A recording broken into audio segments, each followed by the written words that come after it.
Izin Pak Ketua. Izin Imam Besar. Assalamualaikum warahmatullahi wabarakatuh. Waalaikumsalam. Alhamdulillahirabbil alamin wa bihi nasta'in wala umuri dunya waddin wassalatu wassalamu ala asrofi anbiya'il mursalin sayyidina Muhammadin sallallahu alaihi wasallam amma ba'd. Dengaran enggak, Bu? Jelas enggak suara beliau? Pakai yang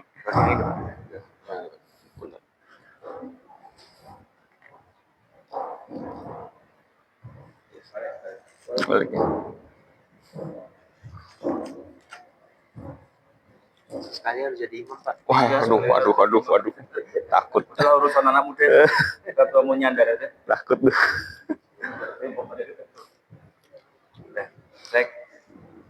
Cek. Jadi Pak, sebelumnya pagi ini saya ingin menjelaskan atau kita mau mendiskusikan tentang angin duduk.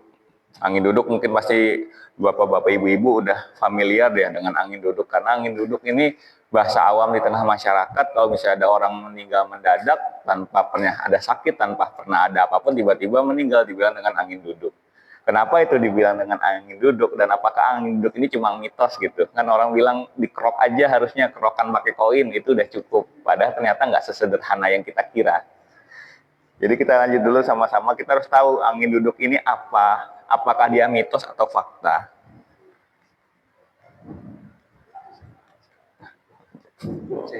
Deketin aja deh. Nah, apa yang dimaksud dengan angin duduk? Jadi angin duduk ini adalah benar adanya ya Bapak Ibu semuanya, bukan hanya sekedar perkataan dari mitos atau legenda yang hanya diberikan oleh nenek moyang atau ibu-ibu, kakak-kakak, orang tua kita yang menyatakan bahwa kamu hati-hati biar nggak kena angin duduk. Tapi secara medis, secara ilmiah sudah dilakukan penelitian bahwa angin duduk ini ada. Nah, ini maksud angin duduk itu apa? Angin duduk itu adalah sebuah penyakit yang disebut dengan penyakit jantung koroner. Jadi sebuah penyakit yang disebabkan oleh penyumbatan yang disebabkan oleh lemak di dalam jantung yang akan dapat menyebabkan gangguan pada jantung dalam bekerja. Efeknya apa? Maka jantung tidak bisa memompa darah dengan baik sehingga menyebabkan rasa nyeri, rasa tidak nyaman yang bakal berujung pada kematian. Nah, di sini kita harus lihat bersama Bapak Ibu sekalian, ada mitos dan faktanya dari angin duduk. Jadi mitosnya mungkin di masyarakat bahwa tahu angin duduk terjadi karena masuk angin atau terlalu lama terkena angin malam. Mungkin yang bapak-bapak biasa bawa motor atau biasa keluar malam, kok tiba-tiba dada saya nyeri ya? Apa jangan-jangan saya angin duduk ya karena itu? Di sini dibantah ya Bapak Ibu sekalian, itu hanya mitos. Faktanya angin duduk itu atau bahasa medisnya itu angina pectoris, itu dia bisa terjadi akibat penyempitan seperti tadi sudah saya sampaikan, bukan karena masuk angin. Jadi kenapa dibilang angin duduk? Karena gejalanya mirip dengan masuk angin. Tapi apakah itu disebabkan karena masuk angin? Bukan. Itu ada sebuah hal yang jauh berbeda. Lalu jika dengan kerokan atau minyak angin itu bisa menyembuhkan dari angin duduk. Faktanya tidak demikian. Kerokan itu hanya memberikan rasa nyaman. Dan apakah rasa nyaman itu bisa memperbaiki keluhan yang ada? Nggak bisa. Itu berbeda jauh. Jadi kerokan tuh ya ibaratnya hanya bikin enak aja. Sugesti. Seperti itu. Lalu angin duduk ini menyerang orang tua. Dulu iya, tapi sejak tahun 2000-an ini angin duduk juga menyerang orang muda. Penelitian terbaru dari Kementerian Kesehatan, serangan jantung atau angin duduk ini sekarang penurunannya terjadi peningkatan usia. Kalau dulu hanya di usia di atas 60 tahun, sekarang bahkan di atas 30 tahun sudah berisiko terkena serangan jantung. Lalu kalau misalnya udah reda, udah nggak nyeri-nyeri lagi, berarti nggak perlu ke dokter. Ini salah. Justru nyeri dada kalau misalnya muncul berulang dan justru semakin lama terjadi, waktunya semakin lama terjadi, itu adalah tanda-tanda awal harus segera berobat ke dokter. Nah, angin duduk ini juga selalu menyebabkan kematian mendadak. Ini yang harus kita pahami bahwasanya tidak semua angin duduk, tidak semua serangan jantung itu menyebabkan langsung ke kematian. Beberapa orang serangan jantung itu masih bisa bekerja, masih bisa nyetir bawa mobil. Tetapi jika dihiraukan atau tidak langsung dikonsultasikan ke dokter, ini yang berbahaya yang dapat menyebabkan langsung kepada kematian. Dan terakhir, orang yang gendut doang, orang yang obesitas aja yang bisa terkena dari angin duduk. Nyatanya berat badan tuh nggak terlalu berpengaruh. Kalau misalnya badannya kurus tapi selalu tidak pernah berolahraga, makan makanannya tidak dijaga, atau pernah ada nyeri dada tapi tidak dihiraukan, maka juga bisa menjadi penyebab terjadinya angin duduk. Nah, ini kita sedikit mengenal organ paling penting di tubuh kita. Ini disebut kita mengerti sebagai jantung. Mungkin kalau Bapak Ibu membayangkan ukuran jantung Bapak Ibu seperti apa, boleh sedikit dikepalkan tangannya masing-masing. Nah, kepalan tangan Bapak Ibu semua itu adalah ukuran jantung dari Bapak Ibu sekalian.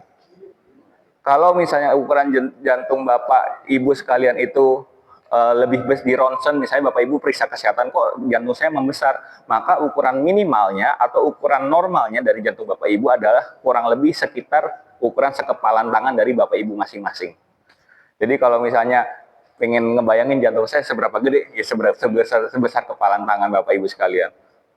Kok bisa jantung itu ukuran cuma sekepalan tangan tapi bisa bekerja selama belasan puluhan tahun, selama Bapak Ibu sampai saat ini tetap hidup, yaitu karena kuasa Allah Subhanahu wa taala, bahwasanya dengan organ sekecil itu dia mampu bekerja terus-menerus 24 jam, nggak pernah libur, nggak pernah stop, nggak pernah istirahat untuk bekerja memompa darah ke seluruh tubuh. Jadi ya Maha Besar Allah dengan segala kuasanya.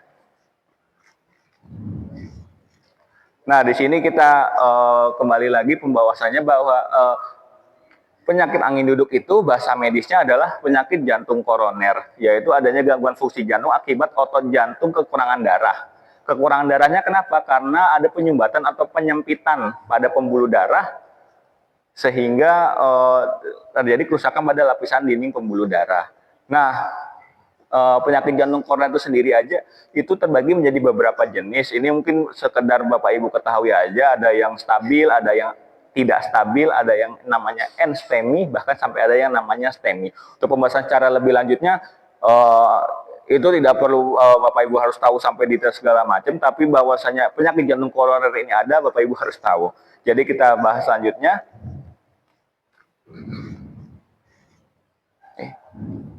Mati.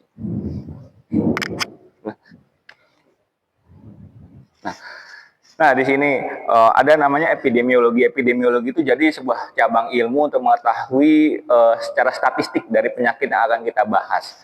Jadi di sini penyakit jantung koroner atau yang biasa masyarakat awam disebut angin duduk itu dia ada 2,2% dari penyakit global di seluruh dunia. Jadi seluruh dunia ini jika dipersenkan penyakit ini aja ada 2,2%. Nah, kalau di penyakit kardiovaskular, kardiovaskular itu penyakitnya apa aja, Dok? Bisa seperti gagal jantung, bisa juga radang jantung yang mungkin Bapak Ibu kenal dengan rematik ya, jantung rematik.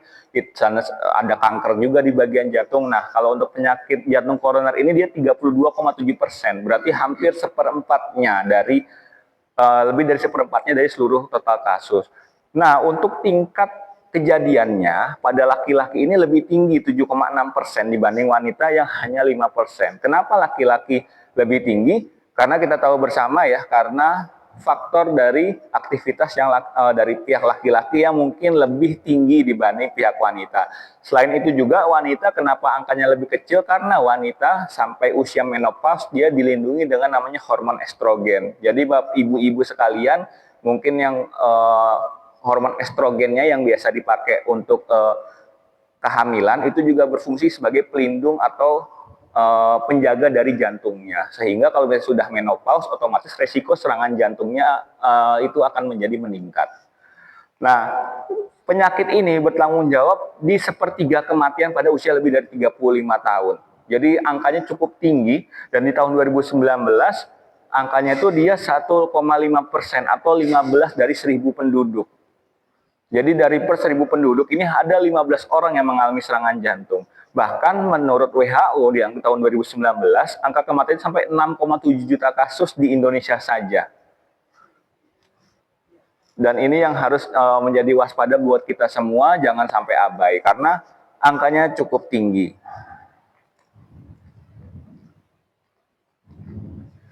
Nah, lantas apa faktor risiko atau penyebab yang dapat menimbulkan pencetusnya apa sih dari serangan jantung, dari penyakit jantung koroner ini?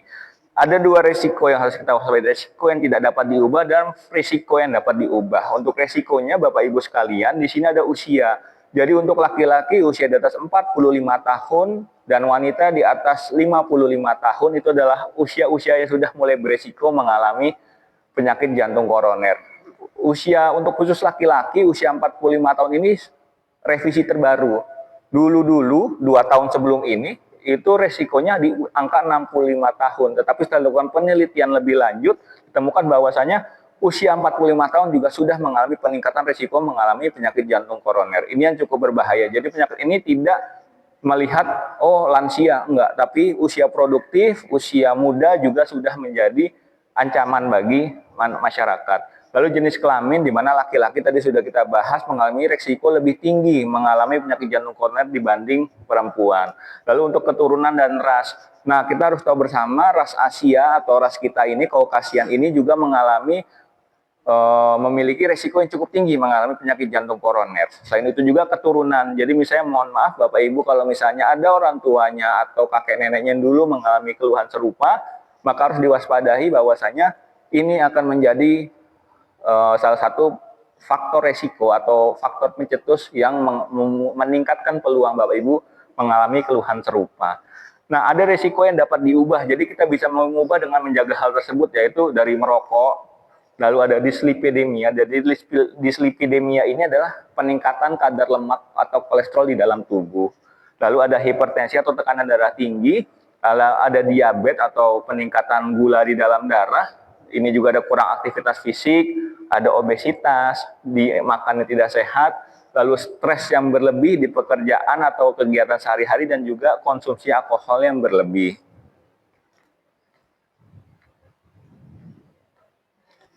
Nah, di sini kita harus lihat Bapak Ibu sekalian, ada namanya untuk mengetahui apakah kita mengalami serangan jantung atau disebut penyakit jantung koroner atau menurut orang awam sebagai angin duduk.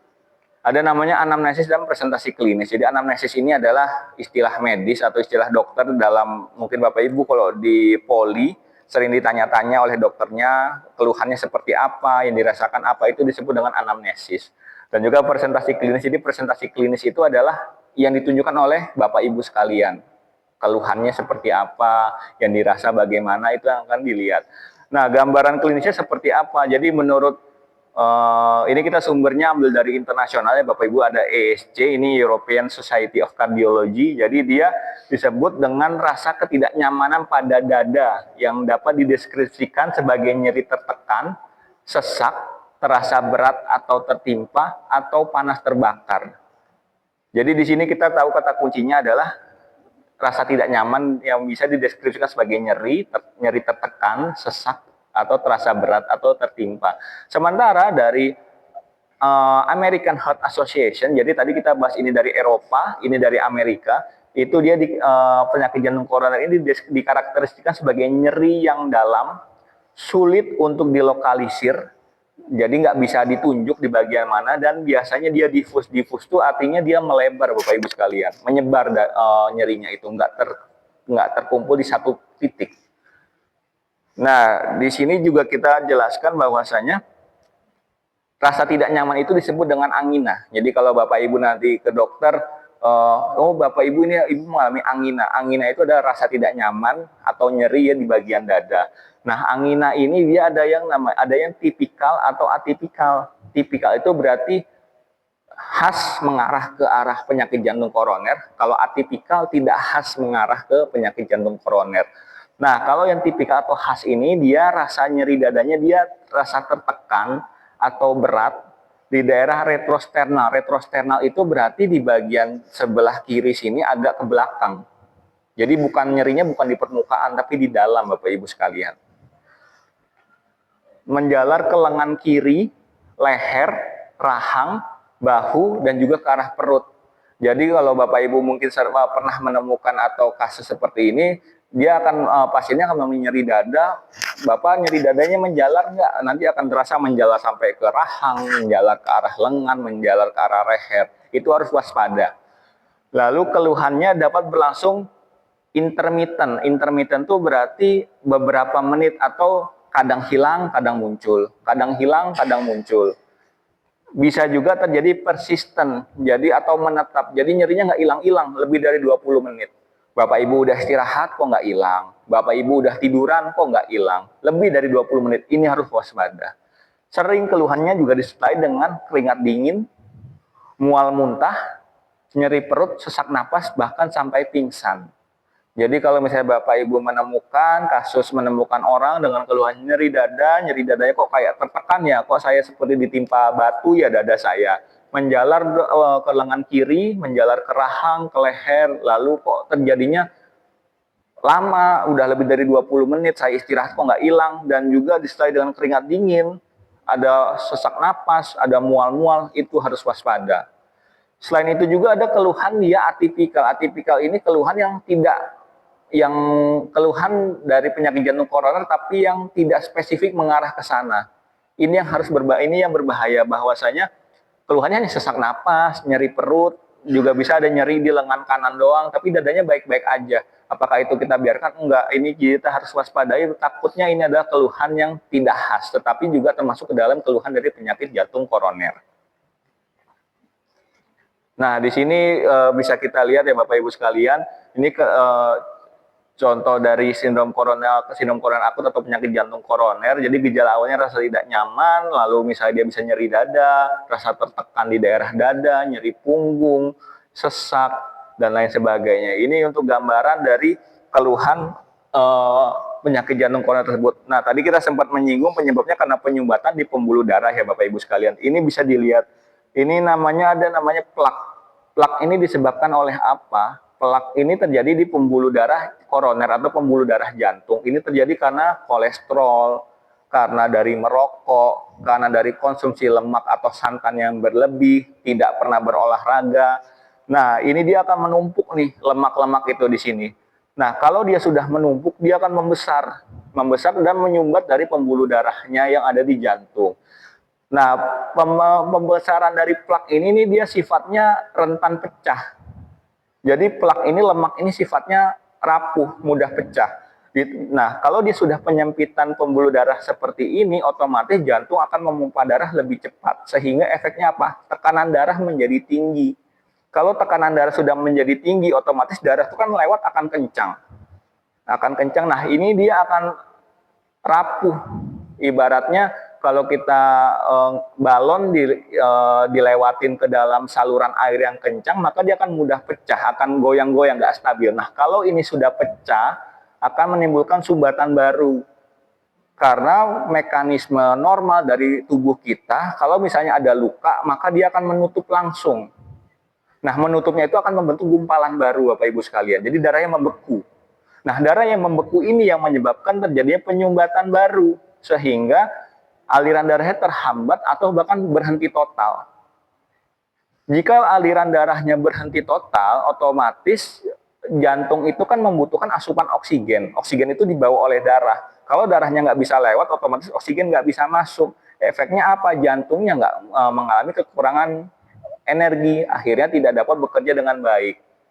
Jadi makanya Bapak Ibu kalau misalnya sering mengalami, kalau misalnya ini terjadi, maka jantungnya akan mengalami kerusakan karena asupan oksigennya tidak ada. Jadi ibarat selang di rumah kita, kalau misalnya kesumbat, maka airnya nggak bisa keluar. Sama persis konsepnya seperti pembuluh darah kita.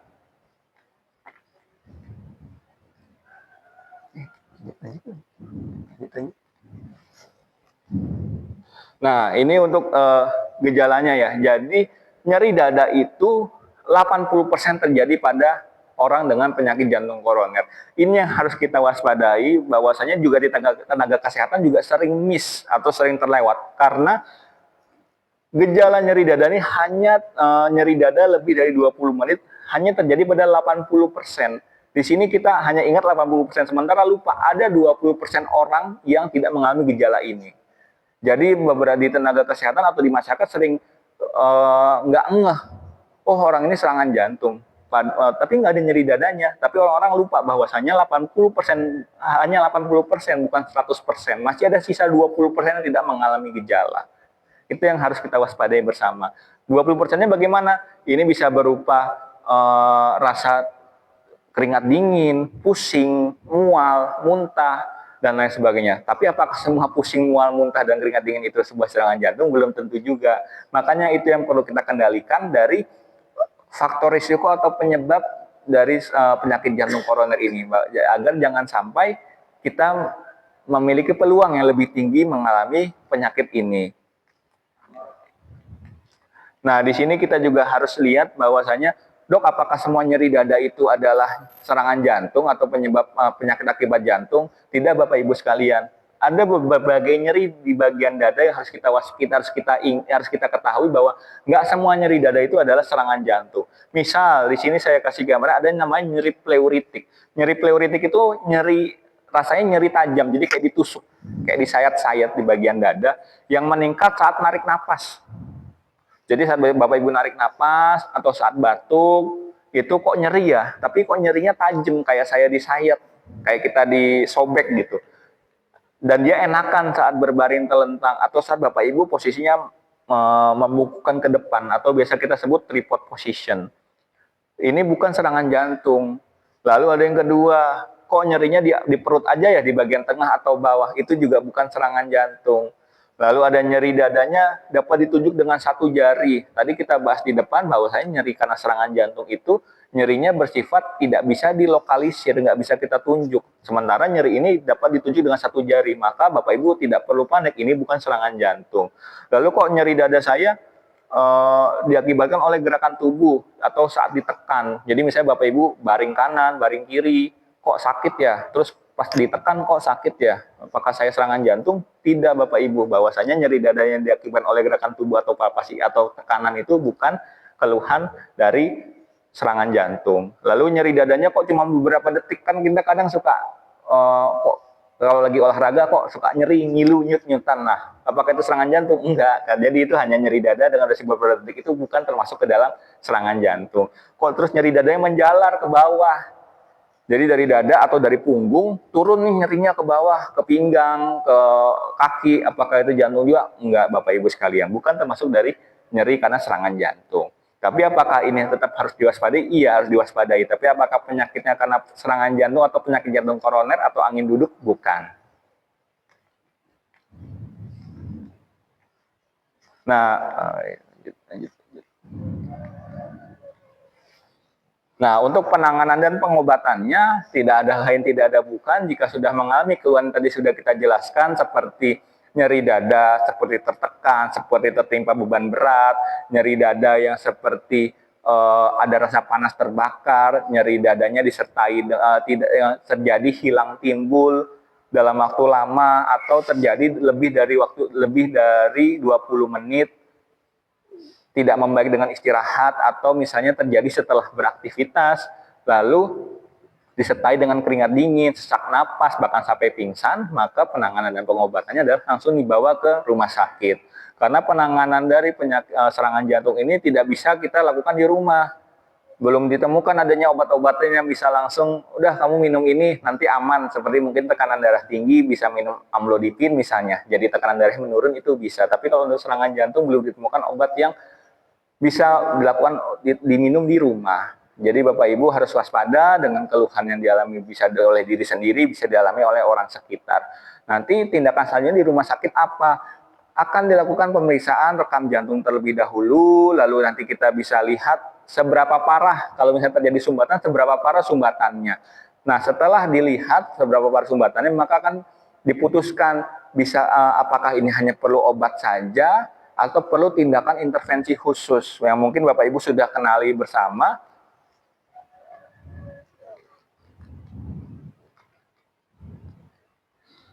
Nah, disebut dengan kateterisasi jantung atau Bapak Ibu mungkin paham sebagai pemasangan ring jantung. Jadi jangan sampai Bapak Ibu masuk ke dalam ruangan ini atau bisa disebut dengan cath lab ya Bapak Ibu sekalian. Jadi nanti di tempat ini pasien-pasien serangan jantung akan ditidurkan, akan dibius, lalu nanti akan dilakukan pemasukan cairan kontras namanya. Jadi cairan itu nanti akan masuk ke dalam pembuluh darah untuk melihat seberapa penyumbatan terjadi di dalam jantung Bapak Ibu sekalian. Lalu apakah semua penyumbatan itu akan dipasang ring? Belum tentu. Ada penyumbatan yang cukup diberikan obat-obatan itu sudah oke. Ada penyumbatan yang terlalu parah sampai tidak bisa dipasang cincin atau dipasang ring karena akan berbahaya. Jadi nggak semua serangan jantung, saya pasti pasang ring. Enggak. Nanti kita lihat terlebih dahulu. Lalu dok, kalau misalnya tetap harus dipasang cincin, dipasang ring apakah berbahaya? Indikasi pemasangan cincin atau ring itu sudah melalui evaluasi khusus dari tim dokter. Jadi nggak bisa langsung asal-asalan kita pasang ring. Kalau Bapak Ibu atau keluarga Bapak Ibu diputuskan untuk pasang ring, berarti itu sudah ada keputusan terbaik untuk dilakukan pemasangan. Otomatis dengan dilakukan pemasangan ring terjadi sudah mulai keterbatasan dalam beraktivitas, sudah tidak boleh beraktivitas dengan berat lagi, sudah harus evaluasi rutin kontrol ke dokter, sudah harus melakukan konsumsi obat-obatan seumur hidup. Nah, kita juga harus tahu istilah yang awam di masyarakat itu kan ada serangan jantung, ada gagal jantung, ada henti jantung. Nah, di masyarakat sering terjadi mispemahaman atau salah paham, perbedaan dari 3 keluhan seperti ini. Kalau serangan jantung seperti kita bahas tadi, itu dia penyebabnya karena penyumbatan dari pembuluh darah arteri. Penyumbatan itu menyebabkan otot jantung itu mengalami kekurangan oksigen sehingga mengalami penurunan kemampuan bekerja. Kalau gagal jantung atau heart failure, gagal jantung itu kondisi jantungnya nggak bisa memompa darah secara baik dan efisien. Jadi fungsinya itu udah nggak bisa berfungsi dengan baik. Lalu untuk henti jantung, ini yang disebut dengan jantungnya tiba-tiba berhenti secara mendadak. Misalnya karena gangguan dari elektrik dalam tubuh. Gejalanya seperti apa dok? Kalau serangan jantung itu dia bersifatnya dia nyeri dada seperti ditekan, tadi kita sudah bahas ya Bapak Ibu, ada dengan keringat dingin. Nah kalau gagal jantung itu dia lebih dominannya sesak napas, terutama saat berbaring. Mungkin Bapak Ibu kalau yang rutin berobat mungkin sering ditanyakan, Bapak kalau tidur, Ibu kalau tidur bantalnya diganjel nggak? Berapa bantal Ibu kalau tidur? 2 bantal, 3 bantal? Itu salah satu pertanda untuk melihat kemampuan dari jantungnya apakah masih bisa berfungsi dengan baik dan benar. Lalu mudah lelah, kakinya bengkak, detak jantungnya nggak teratur, itu satu gejala dari gagal jantung. Jadi fungsi dari jantungnya mengalami penurunan Bapak Ibu sekalian. Nah kalau henti jantung, ya udah mungkin yang sering kita ketemu di masyarakat tiba-tiba pingsan. Ini yang perlu dilakukan tindakan resusitasi jantung paru atau pijat jantung. Mungkin kalau di film-film kita lihat dada ditekan-tekan, ini yang tindakan untuk henti jantung. Jadi jangan sampai yang sering terjadi di masyarakat dilakukan tindakan pemijatan jantung. Niatnya baik untuk membantu orang yang mengalami keluhan jantung. Tapi tidak semua pasien dengan keluhan jantung dilakukan tindakan pijat jantung Bapak Ibu sekalian. Harus dipastikan sebelum membantu seseorang atau melakukan tindakan resusitasi jantung paru atau pijat jantung ini, tidak ditemukan adanya nadi. Jadi nadinya nggak ada, bisa cek di tangan, bisa cek di leher.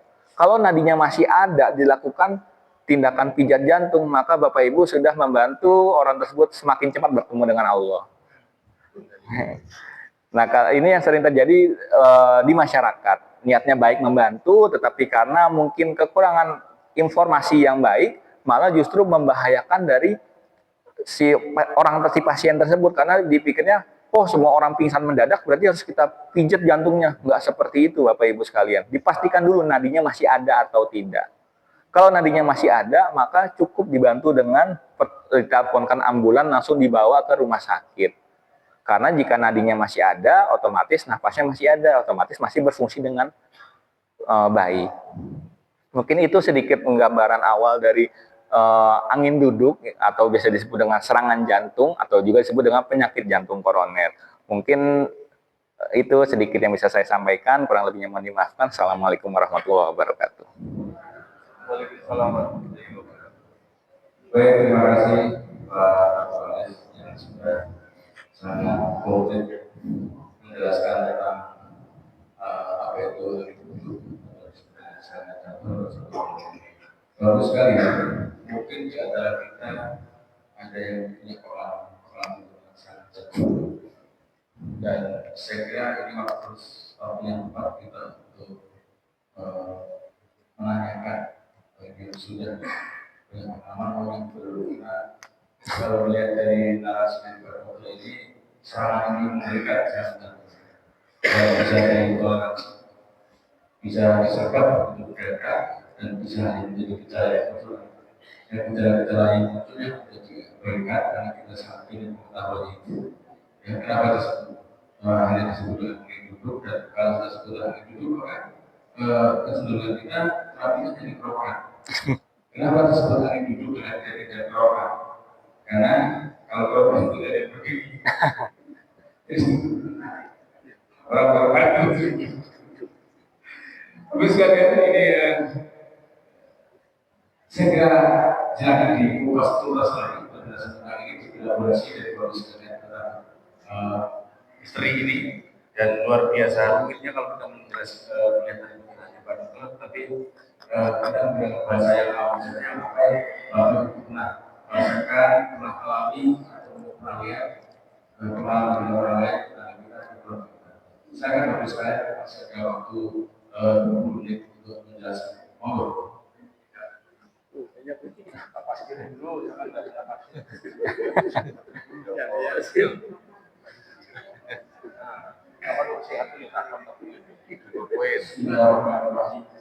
Assalamualaikum warahmatullahi wabarakatuh. Waalaikumsalam warahmatullahi wabarakatuh.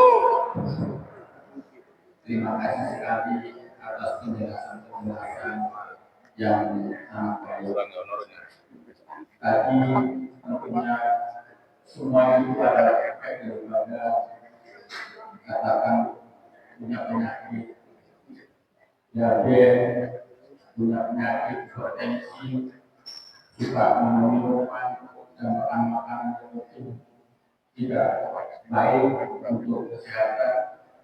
Nah, yang menjadi persoalan atau yang ingin saya tanyakan adalah bagaimana untuk mengatasi bagi orang-orang yang sudah dikatakan secara ilmu kedokteran sudah kena penyakit itu.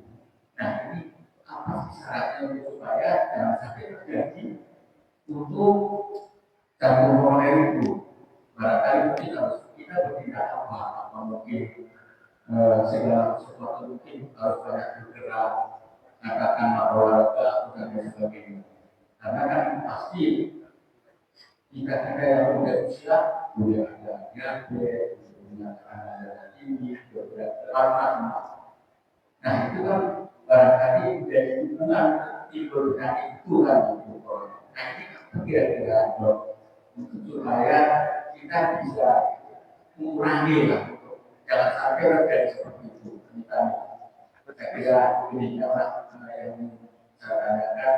Terima kasih atas penjelasan yang luar biasa. Assalamualaikum warahmatullahi wabarakatuh. Silakan Pak Dr. langsung jawab. Izin menjawab. Jadi bagaimana pencegahan kalau misalnya tadi sudah ditanyakan, udah terlanjur dengan adanya darah tinggi, terlanjur dengan adanya diabetes ya Bapak ya. Jadi pertama yang harus kita tahu, yang harus kita pahami, pencegahan dari penyakit ini pada orang tua atau orang-orang yang sudah memiliki faktor risiko adalah pertama, obatnya diminum. Karena pengalaman saya 50-60% pasien serangan jantung di Rumah Sakit Fatmawati sana datang dengan keluhan ada darah tinggi, ada diabetes. Begitu ditanya, Bapak obat darah tingginya apa? Amlodipin dok 10 mg.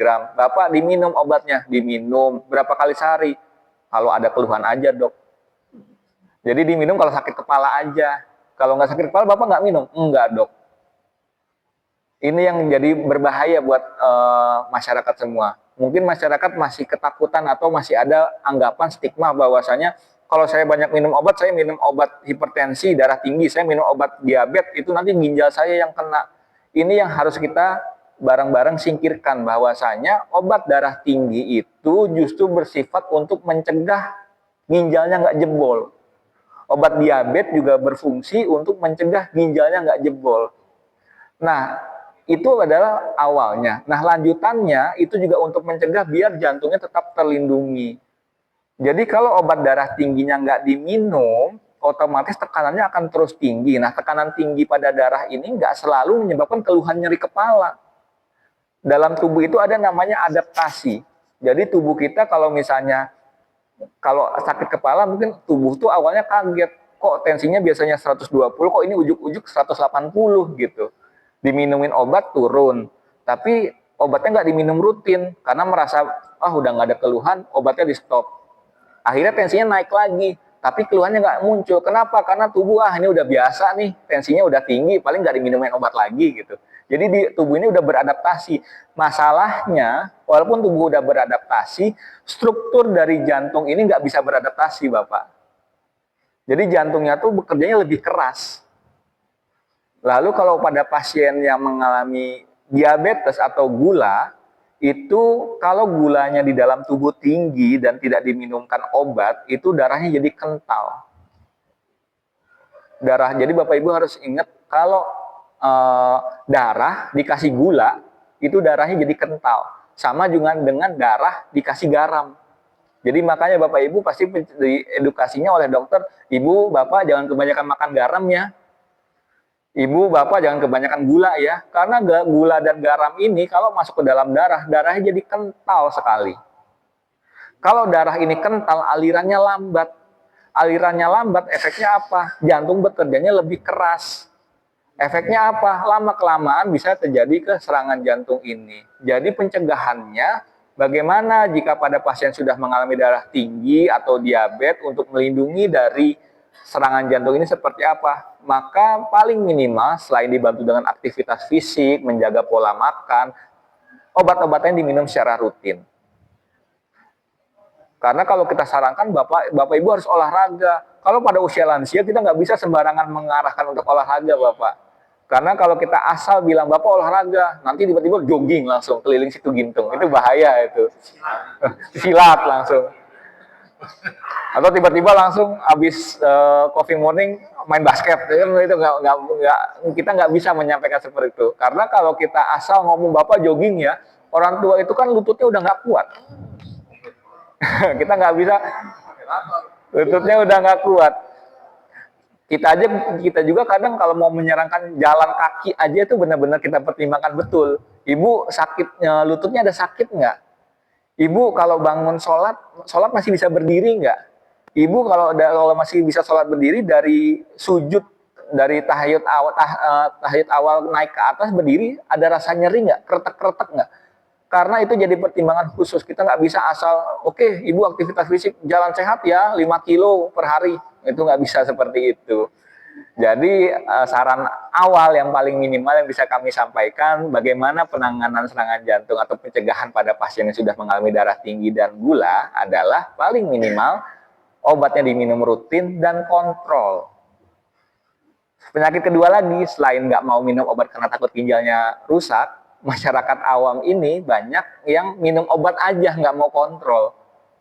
Jadi minum amlodipin nih, udah minum obat darah tinggi atau minum metformin obat gula, udah diminum aja. Habis obatnya beli sendiri. Padahal fungsi dari kontrol ke dokter itu untuk mengevaluasi obatnya masih bekerja dengan baik atau tidak, obatnya oke atau enggak. Karena banyak obat-obatan yang antar orang per orang tuh nggak cocok.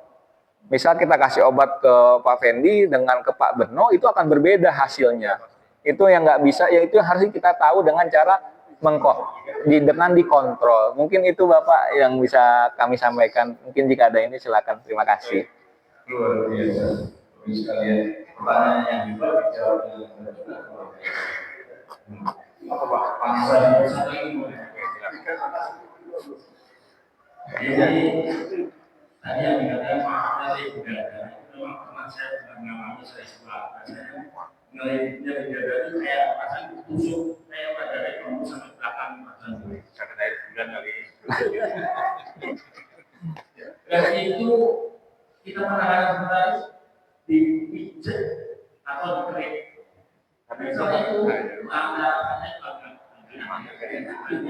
kalau kita menyaksikan dengan pijat itu dengan sakit yang tadi menyalip bidara yang kayak ditusuk tembus sampai belakang. Kaitan dengan pijatnya ya Pak ya? Iya. Oke. Jadi pijetan dengan kok keluhannya menghilang. Di sini kita ada ilmu psikologis ya Bapak Ibu, ada namanya ilmu sugesti.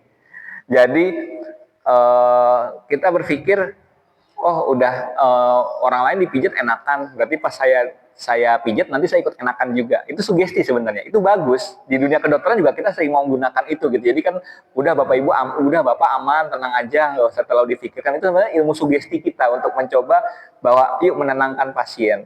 Tetapi kita lihat lagi nyeri dadanya seperti apa. Yang tadi Bapak sampaikan berapa lama Pak nyeri dadanya? Tembus. Hilang timbul ya. Jadi kita bisa kaitan. Jadi pijat itu kan kalau secara ilmiah, secara di jurnal pijat kerokan. Kalau benar caranya ya, ilmunya benar, bukan yang asal pijat ya atau asal kretek-kretek enggak.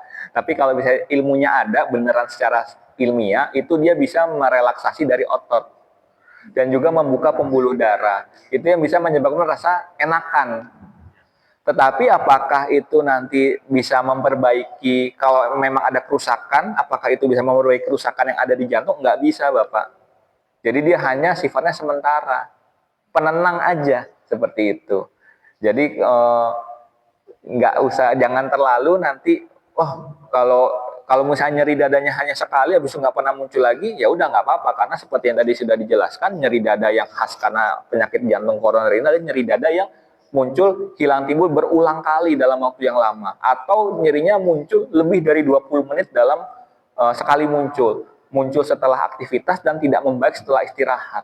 Tapi kalau nyerinya hanya semenit, 2 menit, terus kok hilang, terus nggak pernah muncul lagi, nggak perlu dikhawatirkan. Jadi kira-kira itu Bapak, ini karena sugesti dan juga karena relaksasi otot dan pelebaran dari pembuluh darah yang membuat lebih nyaman. Baik, terima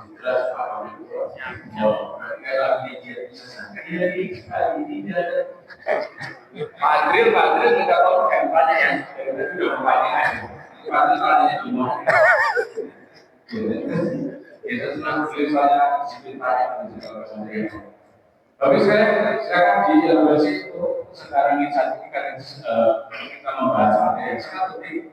Kalau ada pertanyaan-pertanyaan yang unik, yang sulit sekali dijawab, silakan karena sekarang kita boleh pakai boleh karena itu sesuatu yang saya tidak perlu konsultasi antara pasien dengan dokter. Silakan. Takut.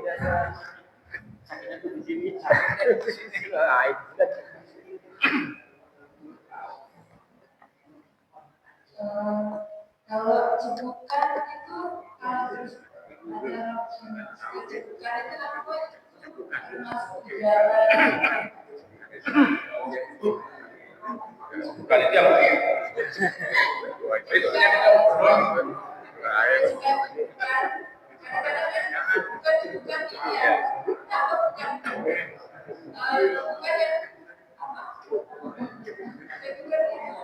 Apa bukan?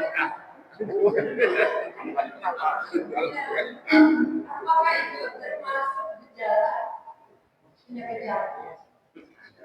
Jelas dok ya, bukan apakah termasuk dalam penyakit jantung? Silakan dok.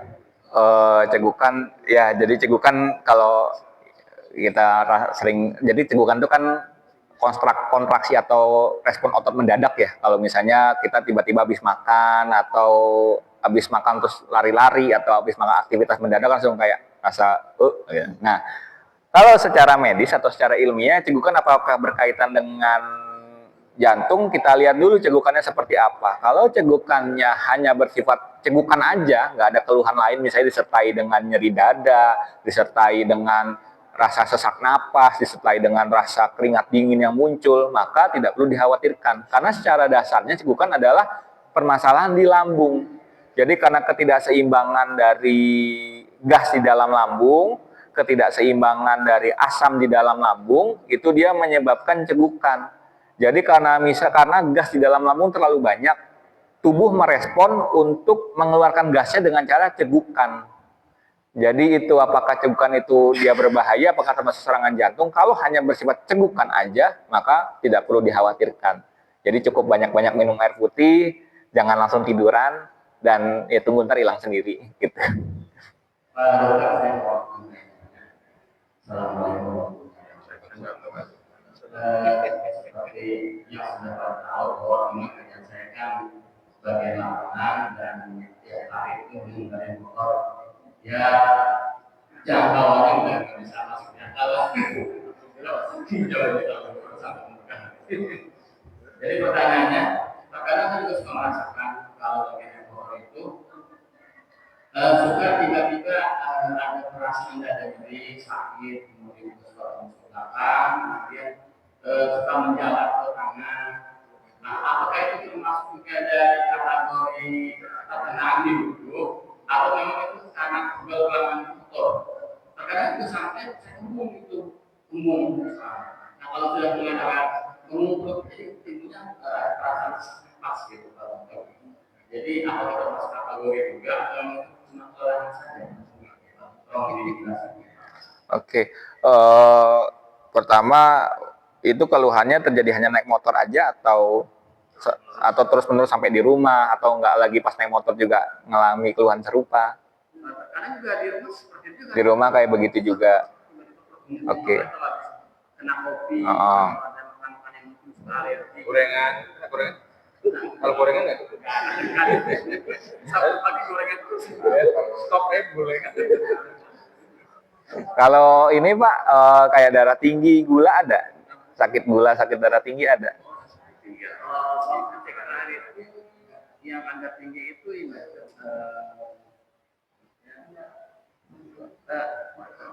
ya gula emang agak tinggi, cuman masih di bawah 200. Kemudian juga belum dijelaskan lagi sih terakhir yang pas mau sebagai pesertaan sampai PNS. Oke. Kalau misal, berarti kalau saran saya itu kan gejalanya sebenarnya kalau misalnya sering terjadi nggak hanya lagi bawa motor itu kan bisa mengarah ke serang angin duduk tadi karena keluhannya keluhan khasnya muncul nyeri dada, muncul menjalar ke leher, menjulur ke belakang, terjadi saat beraktivitas, juga ada dengan kembung atau rasa nggak nyaman di perut itu tanda-tandanya mengarah ke angin duduk. Tapi apakah kita harus panik atau bagaimana? Nggak perlu Pak, karena serangan jantung itu dia sifatnya bukan yang mendadak langsung parah. Tetapi pencegahannya seperti apa sekarang? Ya pertama harus dikontrol tekanan darahnya, dikontrol kolesterolnya, dikontrol gula darahnya. Lalu kalau misalnya mungkin ada waktu atau mau memastikan lebih pasti lagi, boleh ke puskesmas. Nanti di puskesmas akan diperiksa rekam jantungnya. Jadi rekam jantung itu alat EKG namanya. Jadi nanti ditempel kabel-kabel di dada itu nanti akan dilihat rekam jantungnya. Nanti alat itu yang akan memastikan ini nyeri dadanya karena kerusakan di jantungnya atau hanya masuk angin aja. Jadi itu Pak kalau misalnya mau memastikan lebih lanjut. Jadi kira-kira itu apakah itu mengarah ke sana atau enggak? Saya bilang iya mengarah ke sana. Mungkin itu Pak. Ya memang kejadian itu seperti Pak Muhammad juga bilang kan bahwa kalau sampai di rumah itu udah nggak enak minta dikerok sama nah psikolog ya kan enaknya banyak gitu itu Rokan juga sih. Iya, mungkin kalau sekali dua kali dikerok enak, tapi kalau terus muncul lagi kok 3, 4, 5 kali kok muncul terus, nah itu yang harus kita waspadai. Apapun penyakitnya solusinya jika ada gorengan itu lagi, jika ada gorengan itu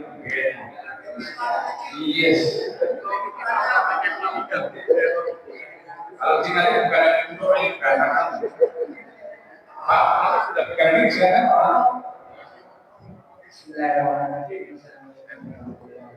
Waalaikumsalam warahmatullahi wabarakatuh.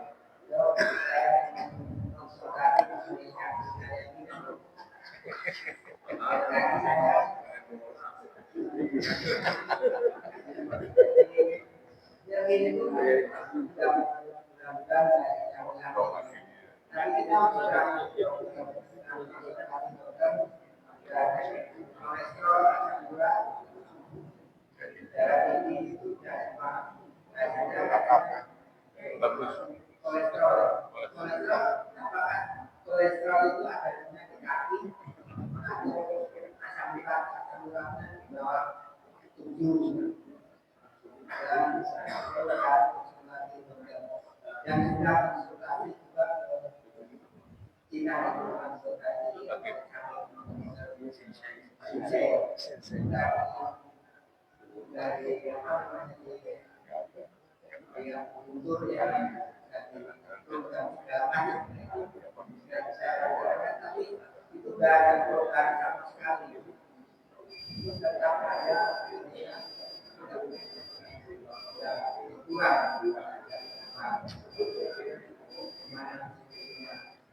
Oke Pak. Waalaikumsalam. Izin Pak, berarti waktu ke dokter disampaikan oleh dokternya sakitnya apa? Asam urat. Terakhir periksa masih ingat Pak berapa asam urat sama kolesterolnya? Di bawah 7. 6,6. Kolesterolnya berapa? Oh. Sama dokter dikasih obat apa Bapak? Liburan kok itu obatnya. Iya? Sama dokter dikasih obat apa Pak? Dikasih obat apa sama dokter? Terakhir ke dokter kapan? Oh. Oh. Nah, obatnya udah habis ya dari dokter, udah habis. Udah habis. Oh. Dari dokternya ada nyaranin buat kontrol kembali ke sana nggak, kontrol rutin?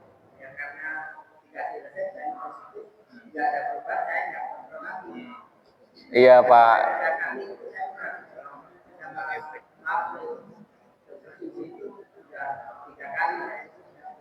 Belum ada perbaikan. Oke. Jadi gini Pak, kalau misalnya kita pengobatan, terutama pada usia lansia, Bapak usianya berapa? Mohon maaf. 63. Jadi kalau usia lansia, usia 60, lansia itu kan usia di atas 60 tahun ya Bapak ya. Jadi kalau usia lansia itu kita nggak bisa lagi pengobatannya berfokus untuk harus hilang 100% keluhannya, itu nggak bisa seperti itu Bapak. Karena lansia itu kalau Bapak nyerinya di lutut ya Pak ya? Di lutut ya. Jadi kalau saya kasih gambaran, lutut itu kan dia tulang ketemu tulang ya Pak ya. Nah di antara itu dia biasanya ada cairan. Ada bantalan, ada cairan di antara lutut itu. Nah, pada usia lansia itu dia akan mengalami keausan. Jadi ibarat kalau kita mesin, ibarat kita engsel pintu nih, kalau udah lama, udah karatan, akan susah kan? Akan susah untuk dibuka. Nah, itu sama prinsipnya seperti dengan lutut manusia. Nah, untuk pengobatannya apakah kok saya dikasih obat nggak sembuh-sembuh ya? Nah, ini yang mau saya luruskan bahwasannya pentingnya kontrol kembali ke dokter awal yang merawat Bapak. Jadi bukan berarti harus sekali dua kali harus sembuh total 100%, itu berat Pak, sulit untuk dilakukan karena pengaruh dari usia itu. Jadi kontrolnya harus terus-menerus cara stimultan atau terus-menerus biar kita bisa mengetahui, karena pada usia lansia nggak semua obat itu langsung bekerja dengan baik Pak. Ibaratnya kita coba dulu nih, nggak bisa kita ganti obat yang lain, nggak bisa kita ganti obat yang lain. Sampai kita ketemu obat yang cocok, dosis yang tepat dengan Bapak.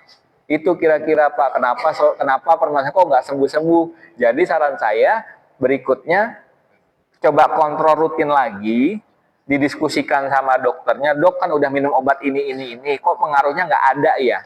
Nanti dokternya akan memutuskan apakah obatnya diganti, apakah dosis obatnya ditambah, atau apakah Bapak nanti dikonsulkan ke spesialis yang lain untuk penanganan lebih lanjut. Bisa ke spesialis saraf, bisa ke spesialis rehab medik, nanti akan dilakukan latihan biar lututnya bisa lebih kuat. Atau kalau sampai yang paling parah, kalau Bapak berkenan juga atau mau, bisa diganti Pak sendinya. Kalau yang saya ini kan yang depan di mata kaki atau di piringan Ekor, tulang ekor.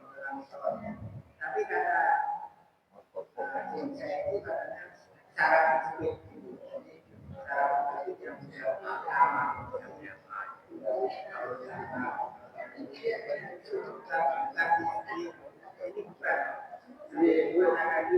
bukan. Oke, berarti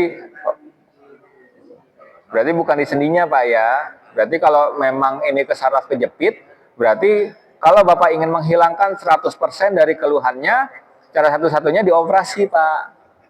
Lakukan tindakan operasi. Tapi kalau sekiranya Bapak nggak berkenan atau takut melakukan tindakan operasi, maka hanya bisa dibantu dengan obat atau dengan bantu dengan latihan atau exercise. Itu sifatnya hanya temporer aja Pak, nggak bisa pulangnya 3 bulan ntar muncul lagi, sebulan enakan muncul lagi. Pencegahannya biar nggak muncul gimana? Berarti kurangin stres, kurangin beraktivitas yang berlebih, angkat beban yang berat, angkat barang-barang yang berat itu mulai dikurangi. Dan juga karena kolesterol sama asam uratnya tinggi kan itu juga berpengaruh Pak secara nggak langsung. Obat-obatannya harus diminum dan makannya dijaga. Mungkin itu Bapak. Badminton Pak. Obatnya yang beli itu Pak, saya itu beli karena baru stres. Sakit tapi badminton nih. Pas badminton hilang. Pas badminton hilang. Badminton kan olahraga yang ritmenya tinggi ya Pak ya. Ya mungkin boleh badminton, tapi udah jadi wasitnya aja sekarang. Ya mungkin boleh Pak main setengah set sampai poin 5 sampai poin 10, tapi udah nggak bisa lagi kalau Bapak mau sampai full set sampai poin 21 tuh udah takut Pak kita. Itu lapangannya belum dilipat lapangan. Lipat dulu semangatnya Pak. Baik, Pak, saya penjelasan Pak Anto, tapi saya seperti yang saya sampaikan sama Prof. itu untuk konsultasi aja karena tadi obat kan belum tentu Bapak belum lihat. Yang terbaik adalah konsultasi dulu. Jangan sampai ganti kaki, jangan sampai. Pak Anto, apa yang ada ditanyakan? Apa obat untuk menghafal aturan dan seperti itu? Ini kalau hafalan dari kalau ngaji sama Ustaz, ya apa seperti apa kita lihat. Ayo, kalau misalnya kita konsultasi ya, kalau konsultasi ke dokter, kalau konsultasi ke dokter bayar. Dokter kita. Assalamualaikum warahmatullahi wabarakatuh. Waalaikumsalam warahmatullahi wabarakatuh. Saya adalah salah seorang yang komunitas PJK. Saya tahu.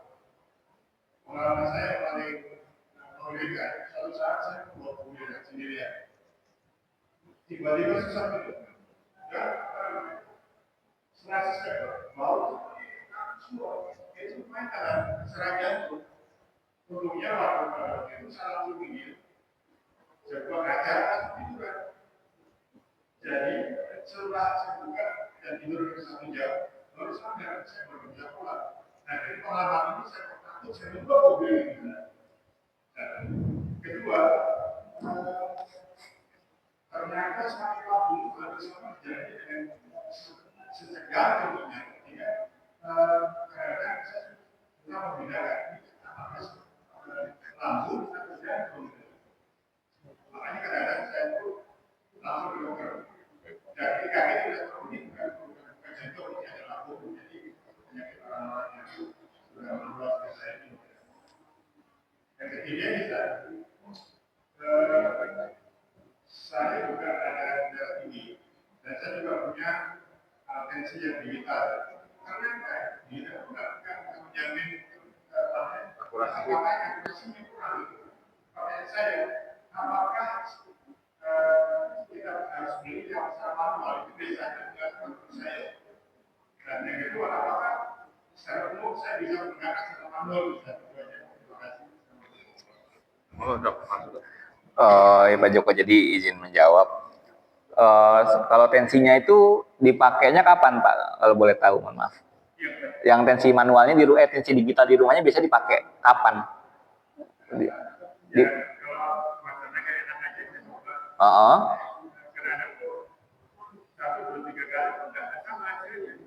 Oke. Hmm. Oh, oke. Jadi jadi gini Pak, kalau kita pemeriksaan tekanan darah ini juga ilmu buat Bapak Ibu sekalian. Kalau saya tetap menyarankan menggunakan digital. Kenapa? Pertama karena itu lebih mudah Pak ya, lebih mudah.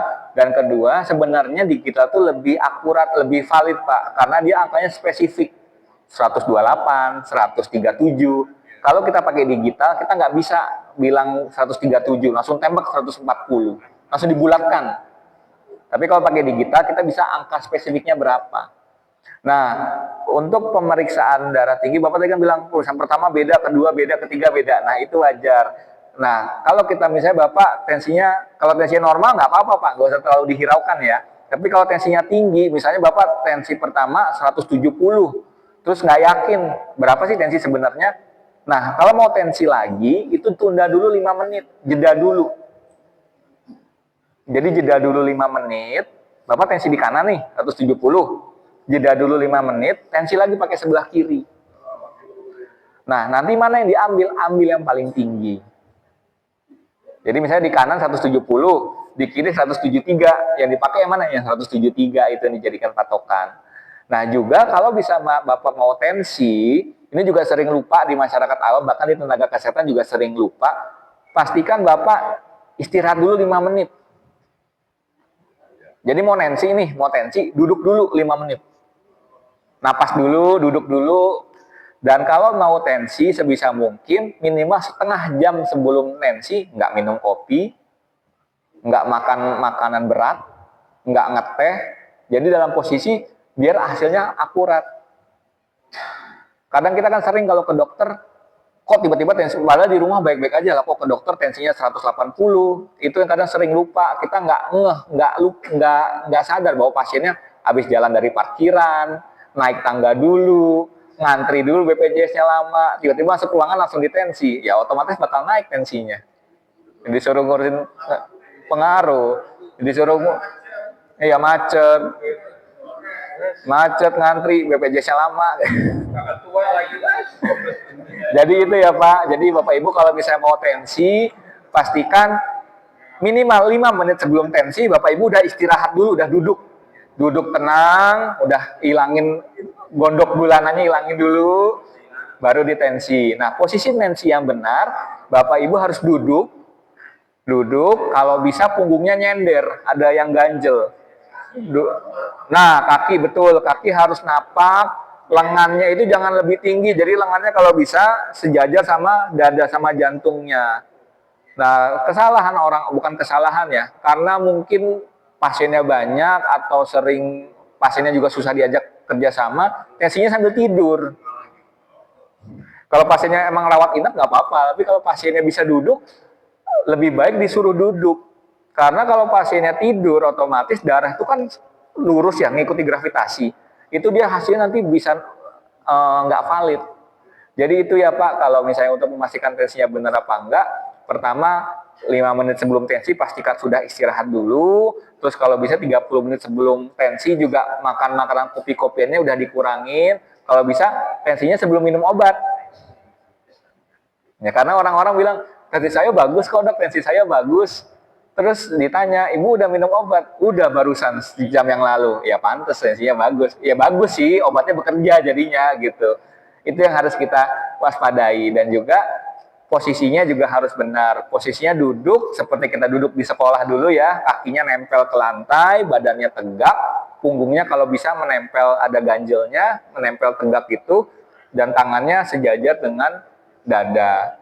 Nanti kita tensi, kalau tensinya normal ya udah sekali selesai. Tapi kalau tensinya nggak normal dan mau memastikan lagi, maka jarak antara tensi pertama dan tensi kedua dijeda 5 menit dan posisinya dipindah. Kalau awalnya di kanan, pindah ke kiri. Nanti dilihat yang tinggi yang mana, itu yang diambil buat jadi patokan. Mungkin itu Pak Joko. Jelas ada lagi? Baik, Bapak sekalian, waktu sudah menentukan sudah merapai gitu ya. Tapi saya yakin pasti banyak masalah di antara kita terkait kesehatan. Karena usia-usia seperti itu masuk tahap itu, jadi Bapak sekalian tidak usah khawatir, tetap hati dibawa gembira, pikiran dibawa nyaman, dan terus bergerak dan jangan lupa konsultasi ke dokter. Nah, Pak dokter kita saya kira cukup memiliki kemampuan untuk menjawab pertanyaan-pertanyaan itu terkait dengan kesehatan. Dan insya Allah Baitul Amal akan membuka konsultasi gratis. Pak dokter, mungkin kita akan buka klinik sekarang tidak hanya konsultasi Puasaan di sana dong. Puasaan di sana dong. Iya. Jadi kalau ada masalah dan sebagainya, saya hidup ya. Lo nggak ada lari-lari lah. Gratis. Oh, di Lari pagi lari siang, lari malam kan. Tiap apel. Luar biasa. Pada sebuah Katanya jalan lebih parlangnya lari kan. Pindah kelas lari kan. penting dan mereka jangan disimpan di dalam hati. Ya, nanti hatinya tahu. Yakin yang di sini. Baik, terima kasih. Perhatikan juga kalau konsultasi komponen itu penting sekali cek dulu ke orang kita. Coba dari tadi sebagainya komponen tetap harus tahu sekalian. Konsultasi dua sebenarnya tidak ini maksudnya.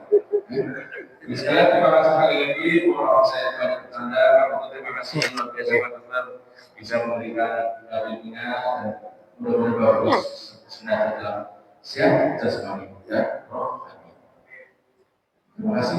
Wabillahi taufiq wal hidayah. Assalamualaikum warahmatullahi wabarakatuh.